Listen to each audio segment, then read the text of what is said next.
Hello, my name is Professor Sylvester Henderson. I am the CEO of Professor for Life Incorporated.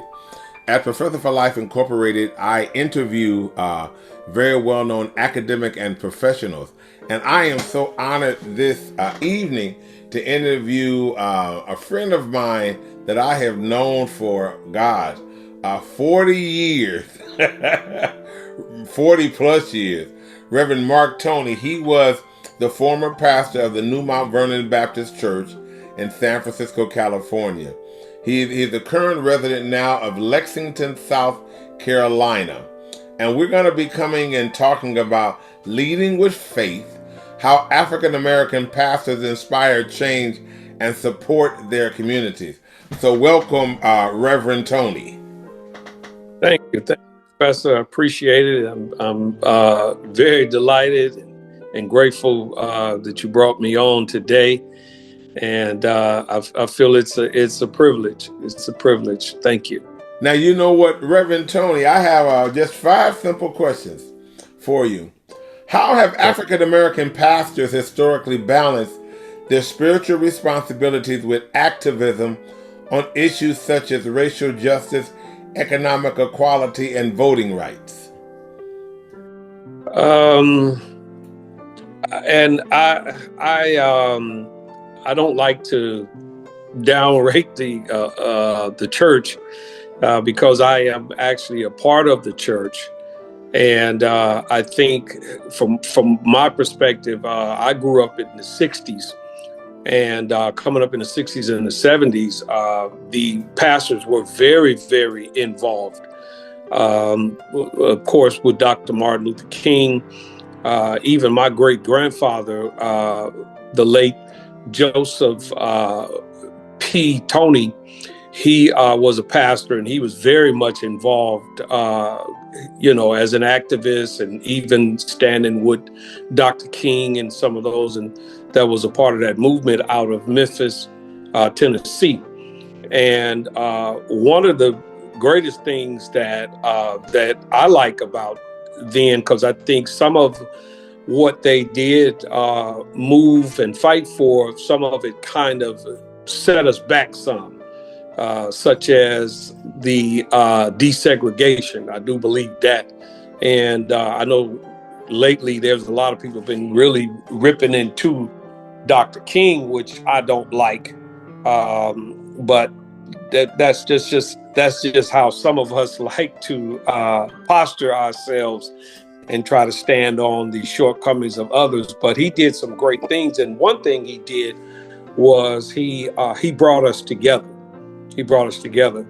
And so I see the church today. Are you referring to the church today, or just generationally? I'm referring to the church today, primarily. The church today has gotten away from a lot of different things. And then I have also a different perspective on the church and on the pastor, preacher, teacher, bishop, whatever you want to call yourself, getting involved in politics and so on and so forth. I believe in advocating to our people who vote and so on and so forth. I believe in advocating in encouraging our people to vote and do those things, because I think that the task that Jesus left in our hands when he left this earth and ascended into heaven, based on Ephesians chapter 4, and beginning with about the 8th verse and then going all the way down to the 16th verse, he left some instructions for us. And when he gave some apostles, he gave some prophets, he gave some evangelists, he gave some pastors and some teachers. And for what? For the perfecting of the saints. And basically that from that verse 8 all the way down to verse number 16, that verse number 12 right there actually solidifies the whole thing, because for the perfecting of the saints means that he first of all told them and charged them to make sure that you complete the person. Because when you use the word perfection, it deals with completeness. It means to completely furnish a house. So the house is completely done. The house is completely furnished. there's no room that's left out. There's no room that's left empty, but it is completed. And then he says, I want you to edify them for the edifying of the body of Christ, because we all got to come together. So, I mean, this is a great commission and a great task that befall us as those of us who work in the ministry.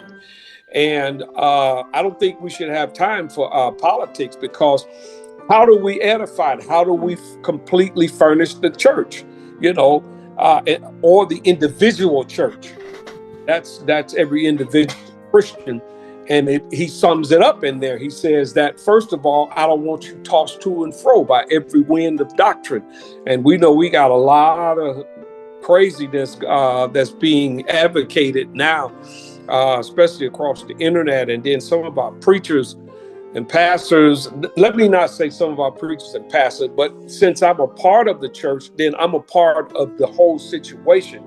I'm a part of where we stand, and I want to be a part of the solution and correcting us and putting us back on the right track. And that is, we have to teach people. We have to be able to completely furnish them with intellect. And that's the problem right now that I see, that our people are not intellectually sound. We have to do that. And then we have to also get back to teaching people and equipping them and completing them in their moral conduct and character. Wow. Okay. There was a whole lot that you said there. You know what? Let me ask you another question. In what ways do sermons and church programs influence congregants' perspective on contemporary issues like criminal justice reform, health care access, and education equity? There again, I haven't seen much of this in the church, and basically because I haven't been in the trenches in a lot of different places. I'm sure that there's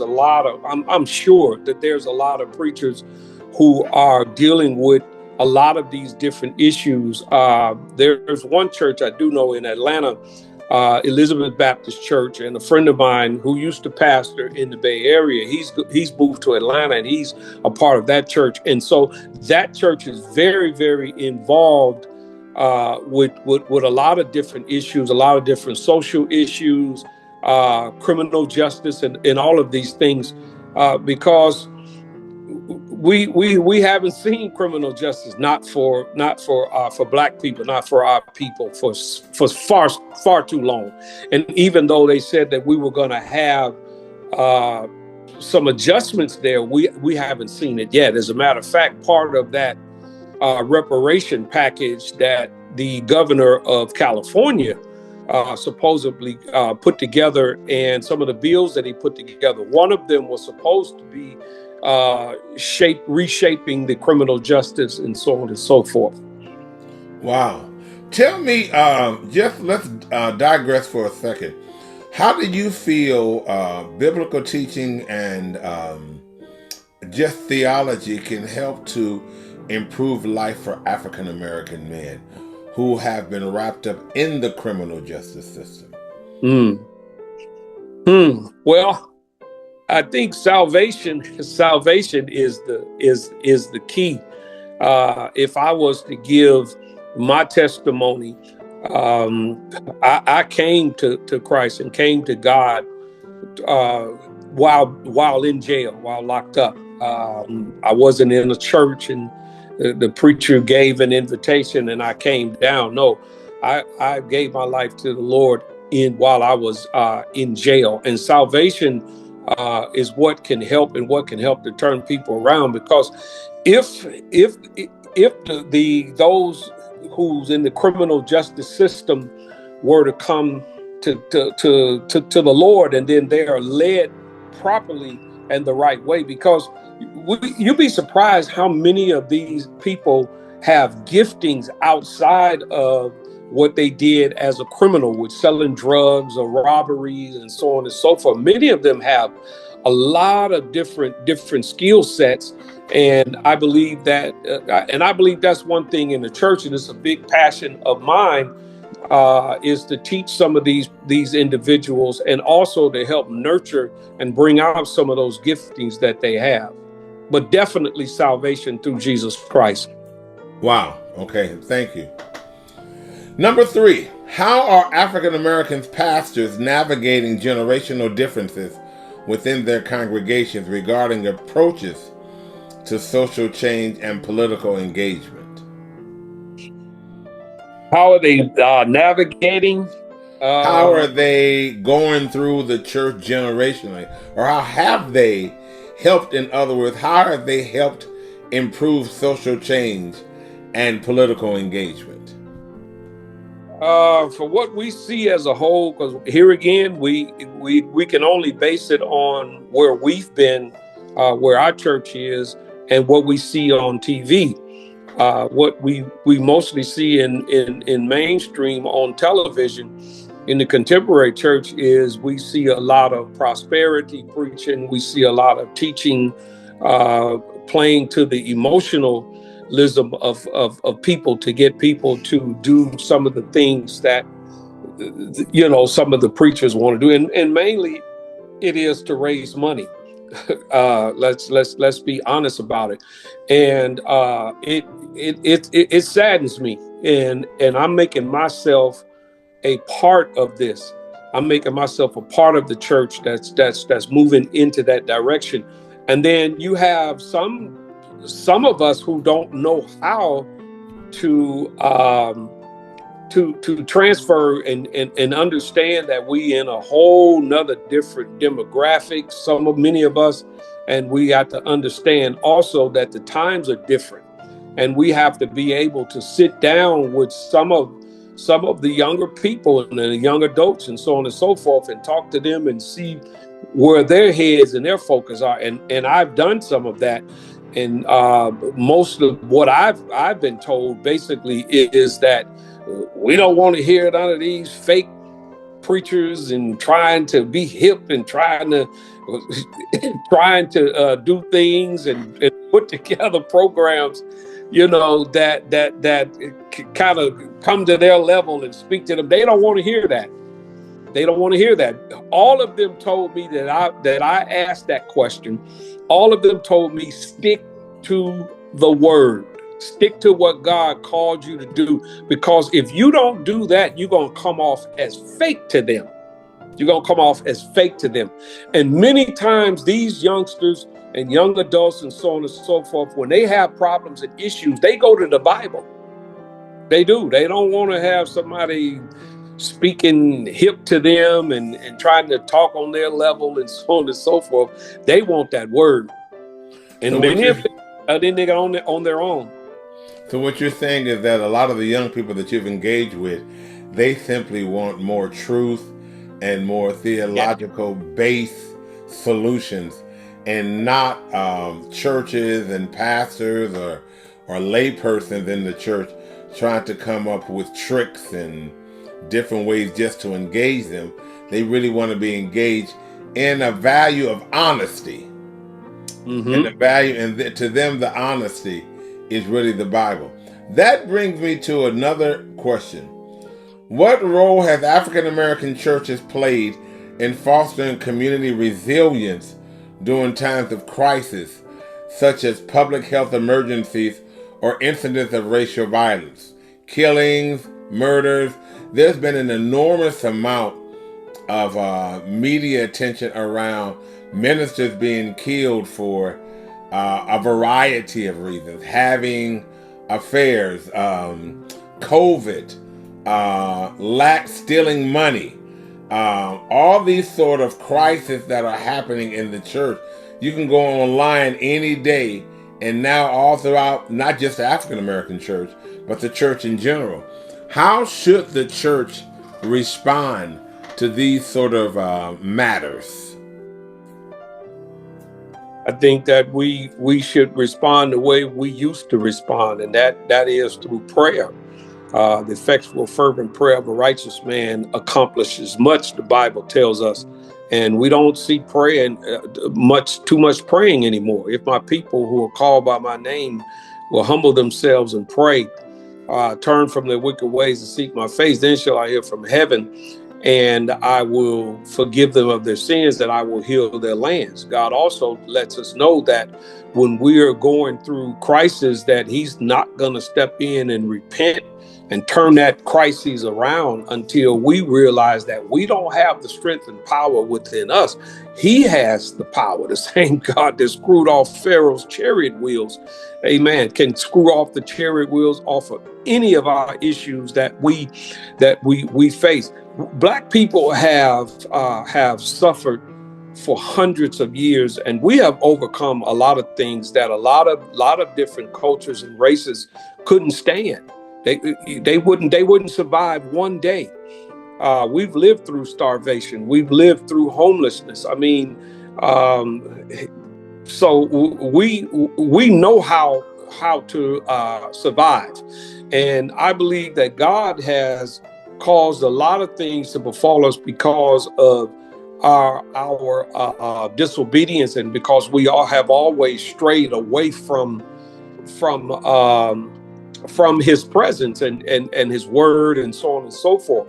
I am reminded when God brought them out of Egypt, and he brought them across the Red Sea, and then he took them across the Jordan River, and he stopped them at Jordan, and he says, now here, right in the plains of the land flowing with milk and honey, into the you know that land, the promised land.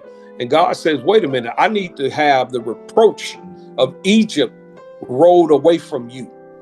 And so there he had them to seek a new covenant with them, because we need to be in contract back. We need to go back in contract with God, because we broke that covenant. We don't even pray too much anymore. We've gotten way too comfortable.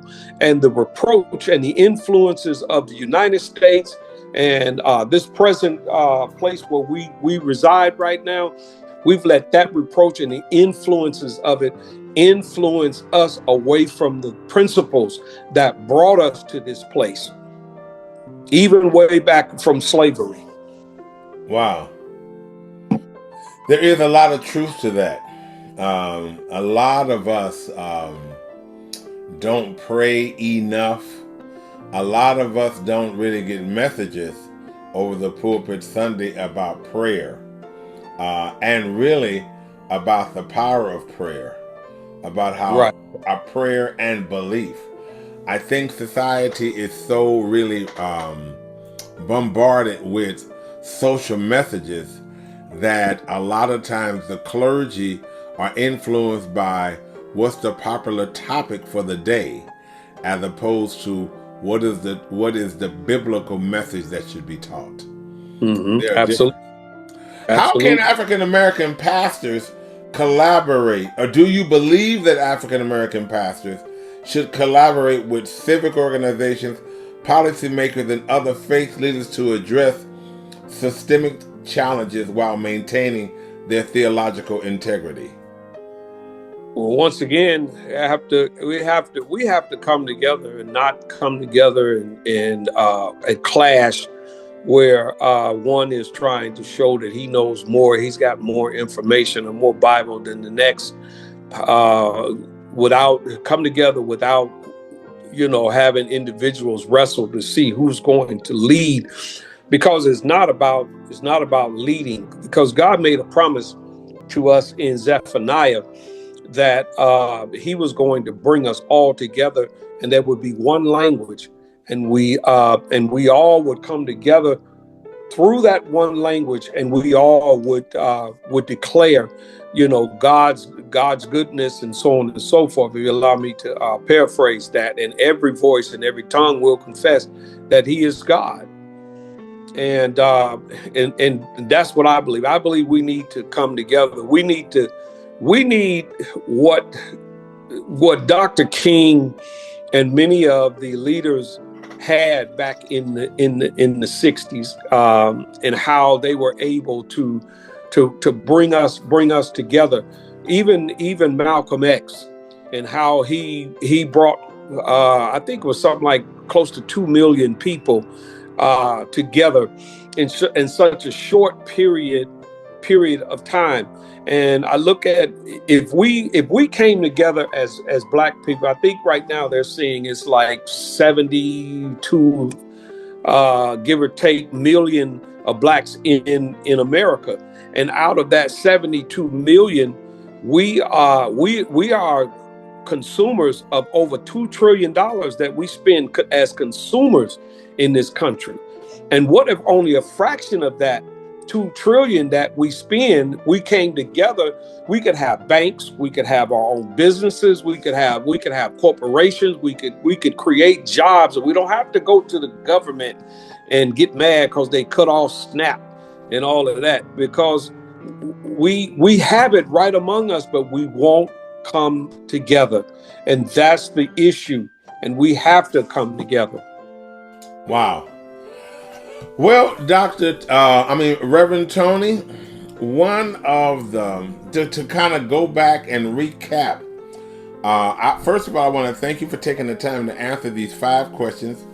Do you have any final message you would like to add as around regarding pastors just leading the community to help encourage change for African Americans, inspiring change?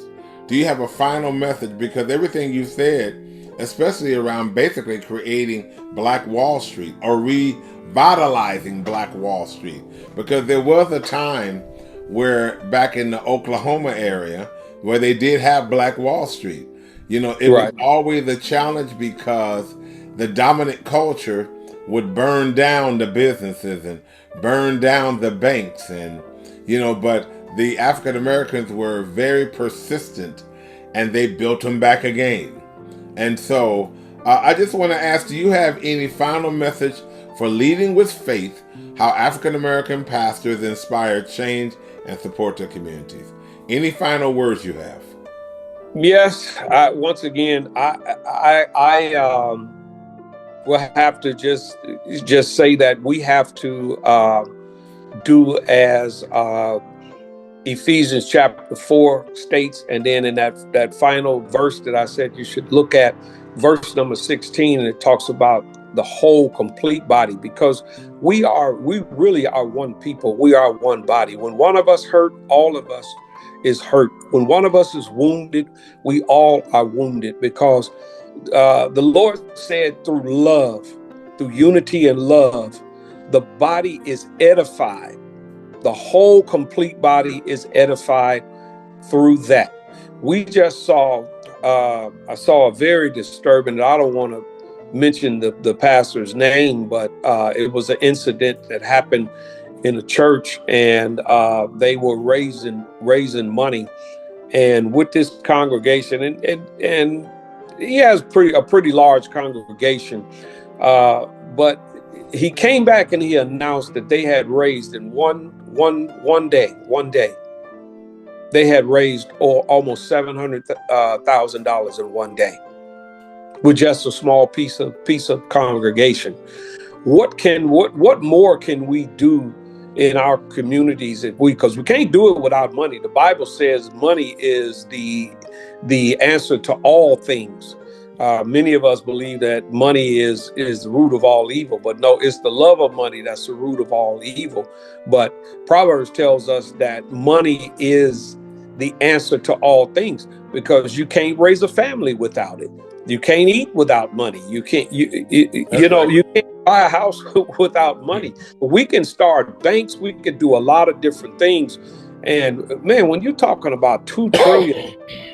I heard an economist several years ago say that we can't even fathom $1 trillion.